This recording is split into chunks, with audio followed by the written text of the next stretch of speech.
नमस्कार dear friends, आप लोग कैसे हैं। एक बार फिर आप लोगों के सामने उपस्थित हूँ। बहुत कोई मेरी पिछली वीडियो जो बिहार एसएससी पर आई हुई है उस पर कमेंट कर रहे हैं, तरह तरह की बातें कर रहे हैं। खैर कोई फर्क नहीं पड़ता है। मेरा उद्देश्य सिर्फ ये है कि बेवजह कुछ लोग उम्मीद बना के बैठे हैं जिनका मार्क्स बहुत ही कम है। ये उनके लिए ही गलत है। वो लोग ये सोच रहे हैं कि 2016 में जितने भी लोग अप्लाई किए हुए हैं वो सभी फर्जी हैं, वो सभी इलीगल हैं। लेकिन ऐसा कुछ नहीं है। ये तो सही है कि आयोग जो करेगा वो सही करेगा, लेकिन ये लोग जो कर रहे हैं ना वो गलत कर रहे हैं। खैर, कौन सही है कौन गलत है इसका फैसला निश्चित रूप से आयोग ही करेगा और जल्द करेगा। लेकिन ये भी ध्यान में रख लिया जाए कि 2016 में जितने भी लोग फॉर्म भरे हुए हैं वो डरने वाले नहीं हैं। एक बार फिर से मैं उस मैटर को अच्छी तरह समझाना चाहता हूँ और ये भी बता देना चाहता हूँ कि 2014 में सभी लोग, कोई भी हो, जिसने भी फॉर्म भरा हुआ है, उनके मार्क्स अगर कम आ रहे हैं, उनके मार्क्स अगर कम आ रहे हैं तो वो अगर ये सोच के बैठे हैं मेरा कम मार्क्स है फिर भी हमने टाइपिंग दे दिया, फिजिकल दे दिया। अरे ये तो एक प्रोसेस है कि जितने लोग मेंस में बैठते हैं अगर उसमें टाइपिंग या फिजिकल के पोस्ट होते हैं तो उसमें 5 गुना लोग बुलाए जाते हैं। या उत्तर प्रदेश की बात करें तो वहां पे 10 गुना टाइपिंग में लोग बुलाए जाते हैं। तो ऐसा सोच करके कि सभी लोगों को नौकरी मिल जाएगी, ऐसा नहीं हो सकता है।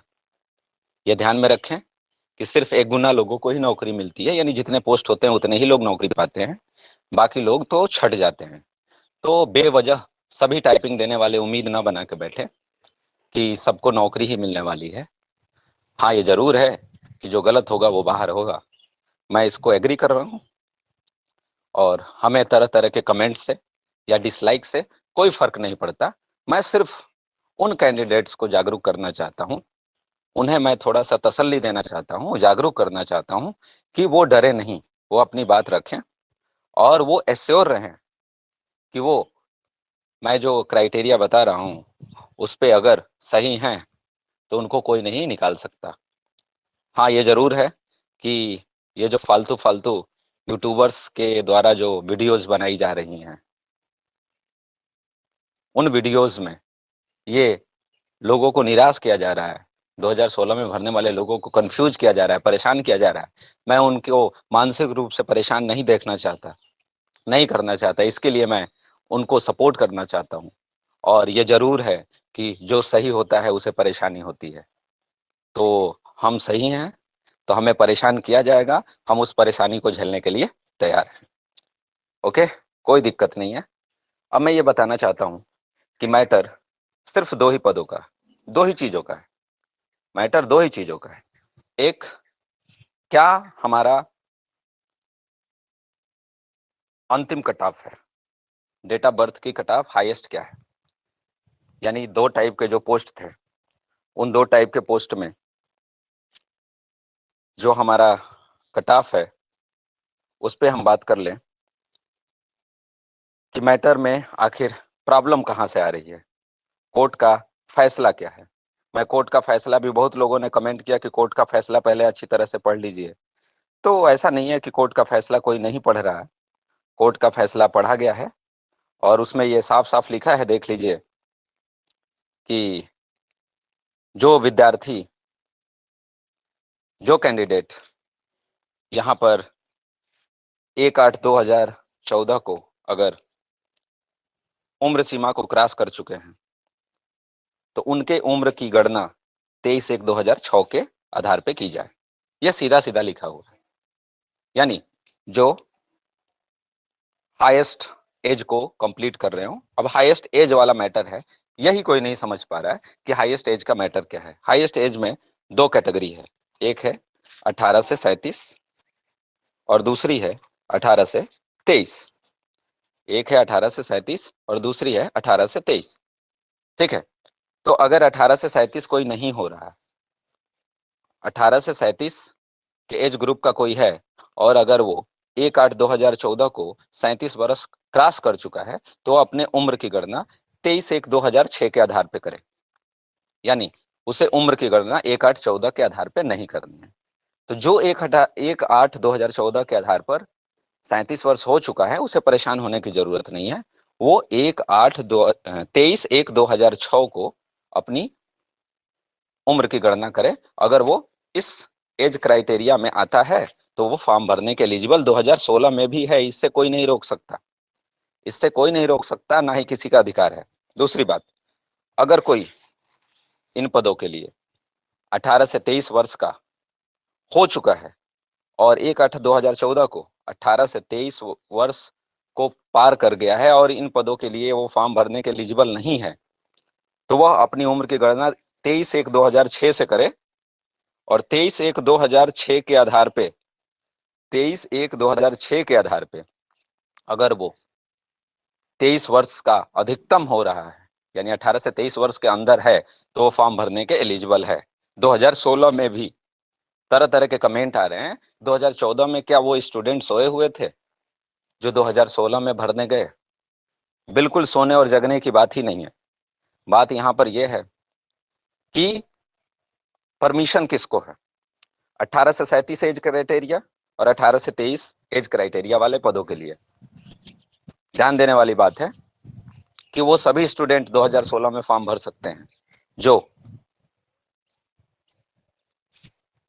एक मिनट फिर से हम समझा दें, वो सभी स्टूडेंट 2016 में फॉर्म भरने के एलिजिबल हैं, बिल्कुल निश्चित रूप से हैं, जो 1/8/2014 को 1/8/2014 को 18 से 37 या 18 से 23 पार कर चुके हों, लेकिन 23/1/2006 को 18 से 37 या 18 से 23 वर्ष के बीच हों।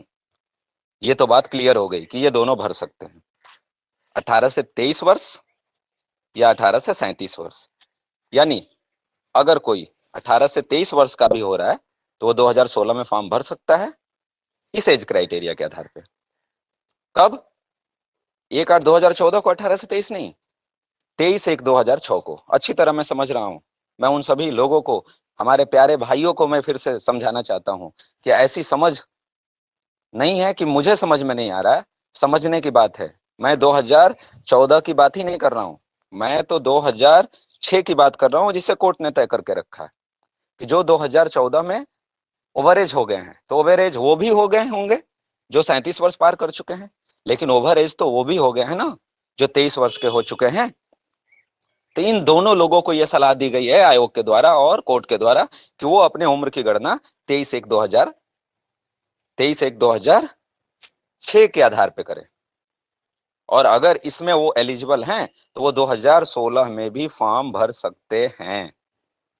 क्लियर? आई होप जो भी कंफ्यूजन में जी रहा हो 2016 वाला वो थोड़ा सा तसल्ली कर ले, और जो भी 2014 वाला उम्मीद में जी रहा हो, उम्मीद में टाइम पास कर रहा हो, उम्मीद करना गलत नहीं है, लेकिन इतना ध्यान रखिए कि इन सभी वैलिड कैंडिडेट्स है, जब सीटें बचेंगी तो उनको जरूर जॉब मिलेगी। अगर कोई टाइपिंग में फेल होगा, अच्छा नंबर वाला भी, 100 नंबर वाला भी टाइपिंग में फेल हो गया और टाइपिंग वाले पोस्ट जो है बच गए, फिजिकल वाले पोस्ट बच गए, तो उनको जरूर मिलेगा जो 80 नंबर, 70 नंबर या 60 नंबर वाले होंगे।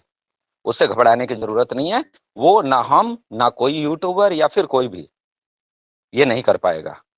ठीक है, हमारा कोई संगठन बनाने का या समूह बनाने का उद्देश्य नहीं है, ना ही हम, बहुत सारे यूट्यूबर्स हैं, सभी लोग जानते होंगे, एक से एक यूट्यूबर्स हैं जो आंदोलन कर रहे हैं, चंदा जुटाने की कोशिश कर रहे हैं। चंदा जुटाने की बात कहां से आ गई? हम उन लोगों में नहीं है, और चंदा जुटाने की बात होती तो बहुत पहले हो चुकी होती, ऐसा है ही नहीं।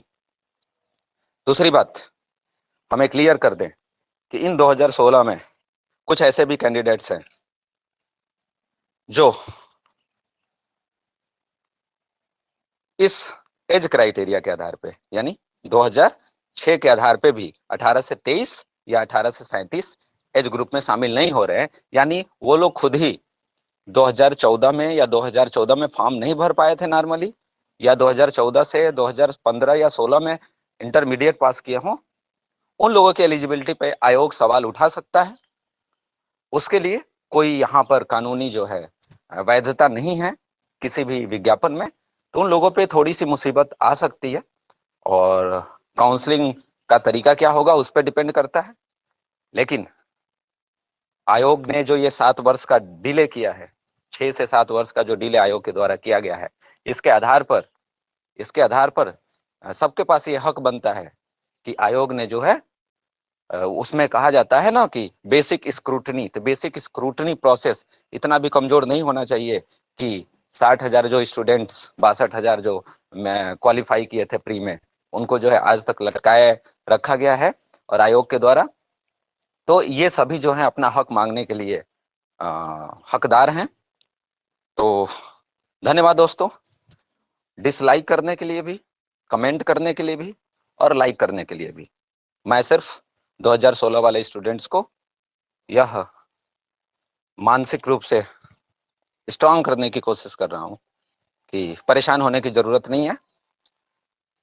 हमें कोई आंदोलन करने की भी जरूरत नहीं है, क्योंकि आयोग जो गाइडलाइन बनाएगी, अगर उस गाइडलाइन में कहीं से कमी दिखती है, हमारी जो क्राइटेरिया है 18 से 23 और 18 से 37, इस प्रकार की कोई भी अगर कमी दिखती है तो हम लोग जरूर आयोग को मिलेंगे और हम लोग जरूर जो है इसके खिलाफ जो है कदम उठाएंगे, क्योंकि यह हमारा हक है कि हम हाई कोर्ट के द्वारा दिए गए निर्देशों के अनुसार आयोग के द्वारा अलग नहीं किए जा सकते हैं।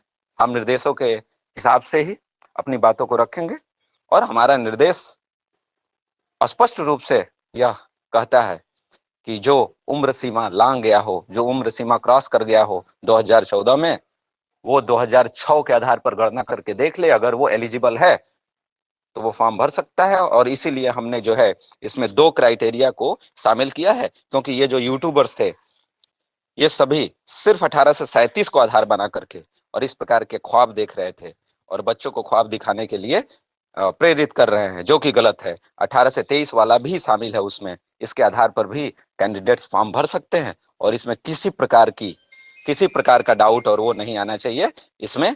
और अगर इस प्रकार का कोई अगर चाह रहा है कि वह बहकावे में ला देगा, तो ऐसा संभव नहीं है, क्योंकि सभी लोग जो है उसके लिए एलिजिबल है। ओके, धन्यवाद दोस्तों, फिर मिलेंगे अगर कोई इस प्रकार की बात आ गई तो। जय हिंद।